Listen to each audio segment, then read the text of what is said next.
bismillaahi raxmaani raxiim. assalaamu calaykum waraxmatullaahi wabarakaatuh. waa maalinimo khamiisa, taariikhduna ay ku beegan tahay 12 bisha maaj sanada 2020. qodobada aad ku daawan doontaan xogta daasoonna waxaa ka mid noqon doona xog badan oo laga helayo kulamadii ay yeesheen wasiirada arrimaha dibadda ee Kenya iyo Soomaaliya, xaalada cabsi ah oo laga soo sheegayo magaalada Mandera xilli laga baqayo in mar kale dagaal halkaa uu ka dhaco, faahfaahin ku saabsan xildhibaanad Ilhaan Cumar oo la aqal gashay Team Minot, maamulka Galmudug oo eedeyn iyo digniin u soo jeediyay Puntland. qodobadaas iyo qodobo kale ayaad xogta daasoon ku daawan doontaan. haddii ay tahay markii kugu horeysay, fadlan subscribe inoo saar si aan muuqaalada aan halkan soo gelino ay kuu soo gaaraan, lana sii wadaag asxaabtaada adigoona usii shargareynaya. xog dheeraada oo laga helayo kulamada ay yeesheen wasiiradii arrimaha dibadda ee Kenya iyo Soomaaliya. magaalada Nairobi ee dalka Kenya waxaa ku kulmay wasiirada arrimaha dibadda ee Soomaaliya iyo Kenya, Axmed Ciise Cawad iyo Rayshala Omamo, iyagoona sii ambaqaaday wadahadalkii qadka taleefanka ee madaxweynayaasha labada dal.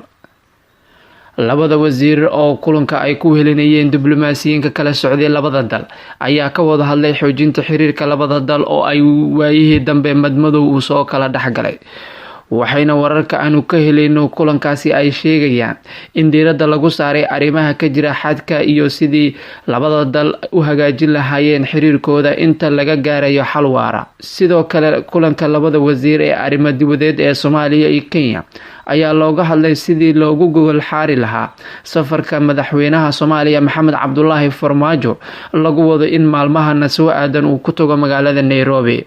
kulankaas ayaa inta badan diiradda lagu saaray ajandayaasha shir lagu wado in ay Nairobi ku yeeshaan labada madaxweyne ee Soomaaliya iyo Kenya, inkastoo aan weli la shaacin waqtiga rasmiga ee madaxweyne Farmaajo uu tagayo Nairobi.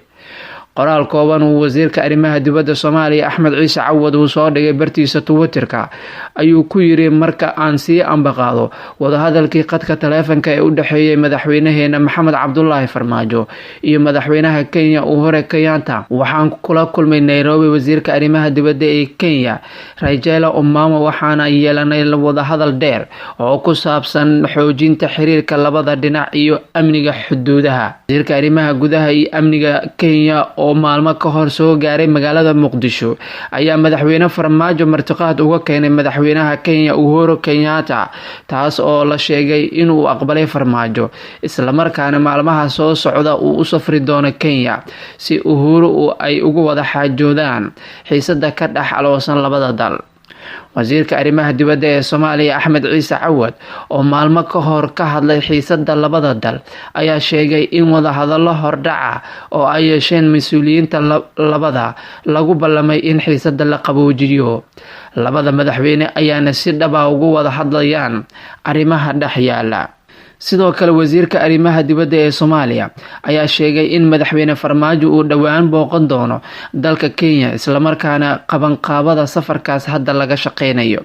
xiriirka labada dal ee Soomaaliya iyo Kenya ayaa xumaaday toddobaadyadii la soo dhaafay, iyadoona dowladda Soomaaliya ku eedeysay Kenya inay faragelin ku hayso arrimaha gudaha Soomaaliya, halka dowladda Kenya ay iska fogeysay eedeynta Soomaaliya. xaalad cabsi ah oo laga soo sheegayo magaalada Mandera xilli laga baqayo in dagaal mar kale uu ka dhaco halkaa. barasaabka Mandera Cali Roba ayaa shaaca ka qaaday in xaalada magaalada aysan weli deganayn, isla markaana uu mar walba qarxi karo dagaal u dhaxeeya ciidamada Jubbaland iyo kuwa dowladda Soomaaliya. Cali Roba oo qoraal soo dhigay Twitterka ayaa sheegay in ciidanka Jubbaland ay isku urursanayaan gudaha magaalada, waxa uuna sidoo kale sheegay in xalay rasaas laga maqlay xuduudda, ayadoona la rumaysan yahay in rasaastaas ay rideen ciidamada Jubbaland daacadda u ah ee uu hogaaminayo Cabdirashiid Janan. Cali Roba ayaana sidoo kale sheegay in shacabka magaalada ay maanta soo sheegeen in 2 baabuur oo xamuula oo sida ciidamada Janan ay u soo jeesteen magaalada Mandera. arrintan ayaa imaaneysa iyadoo dowladda Soomaaliya iyo Kenya ay isku dayayaan in ay xal u helaan xiisadda xuduudda, waxaana la filayaa in madaxweyne Farmaajo uu booqdo dalka Kenya. xuduudda ayaa waxaa 2 Maaj ka dhacay dagaal dhexmaray ciidamada dowladda iyo kuwa Janan, waxaana ku dhintay 5 qof oo dhinacyadii dagaalamaya ah, iyadoona 15 kalena ay ku dhaawacmeen. dagaalkaas ayaa horseeday in dowladda Kenya ay ciidamada Soomaaliya ku eedeysay inay ku soo xadgudbeen madax banaanideeda, halka Soomaaliyana ay sheegtay in ciidanka Kenya ay ka qayb galeen dagaalka oo ay madaafiic ku garaaceen magaalada Beledxaawo. faahfaahin ku saabsan Ilhaan Cumar oo la aqal gashay Team Maynard. warbaahinta Fox News ee dalka Mareykanka ayaa soo warantay in xildhibaanad Ilhaan Cumar oo ka tirsan aqalka Koongareeska ee dalka Mareykanka lagana soo doortay Minnesota ayaa shaacisay inay aqal gashay. Ilhaan Cumar ayaa barteeda Instagram-ka soo dhigtay sawir iyada iyo saygeeda cusub ee Team Maynard. Team ayaa hore u ahaa la taliyaha Ilhaan Cumar ee arrimaha siyaasadda. waan guursaday, waxaan lamaana ku ahayn siyaasadda, haddana waxaan ku nahay nolosha, waa barako alxamdulilah, ayay Ilhaan Cumar kusoo qortay sawir ay soo dhigtay barta ay ku leedahay Instagram-ka. xiriirka hasaawe ee Ilhaan Cumar iyo Maynard ayaa soo shaacbaxay sanadkii lasoo dhaafay kadib markii xaaska ay wada joogeen Maynard oo lagu magacaabo Beth Maynard oo 55 sano jir ah ay dalbatay furiin. warbaahinta Fox News ayaa kusoo warantay in xaaska Maynard ay dalbatay furiin kadib markii ay tuhuntay in saygeeda uu xiriir jacayl la leeyahay Ilhaan Cumar. sidoo kale bishii Oktoobar ee sanadii hore Ilhaan Cumar ayaa dalbatay inay kala tagaan saygeedii hore ee Axmed Xirsi. 3 caruur ah ayayna isu dhaleen. Xirsi ayaana dhowr bil kadib ku aqalgalay Soomaaliya. xiriirka guur waxa uu burburay si aan kasoo kabasho lahayn, sida waxaa lagu sheegay dacwadda ay maxkamadda Minnesota u gudbisay Ilhaan Cumar.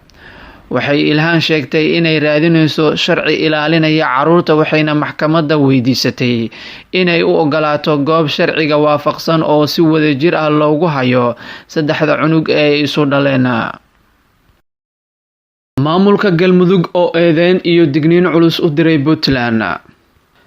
afhayeenka cusub ee maamulka Galmudug Cismaan Ciise Nuur Taardhuleed ayaa madaxdii hore ee Ahlu Sunna ee looga adkaaday dagaalkii Dhuusamareeb ku eedeeyay inay ahaayeen shakhsiyaad dana gaara leh oo aan wax hadaf lahayn.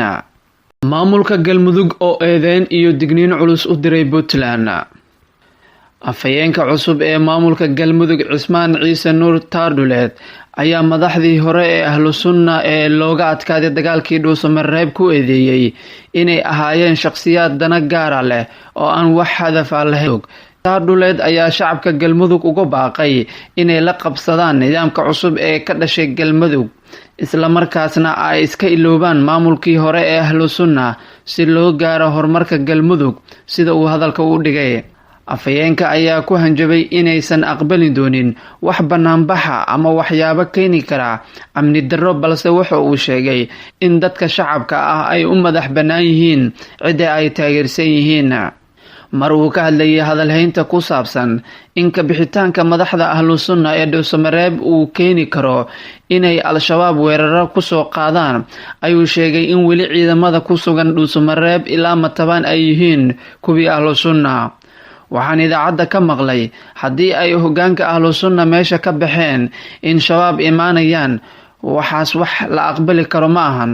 waxaan idin sheegayaa in dhammaan ciidamada jooga Galmudug ilaa Matabaan ay yihiin Ahlu Sunna, dadkana laga doonayay inay iyaga ka tashadaan, ayuu yiri afhayeenka.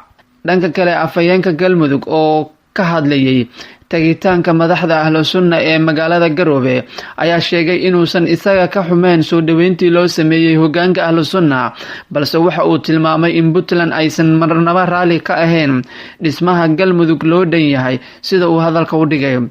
ugu dambeyn wuxuu ugu digay Puntland inay faragelin ku sameyso arrimaha Galmudug, isagoona sheegay haddii ay joojin waayaan ay dadka reer Galmudug Puntland ka tashan doonaan.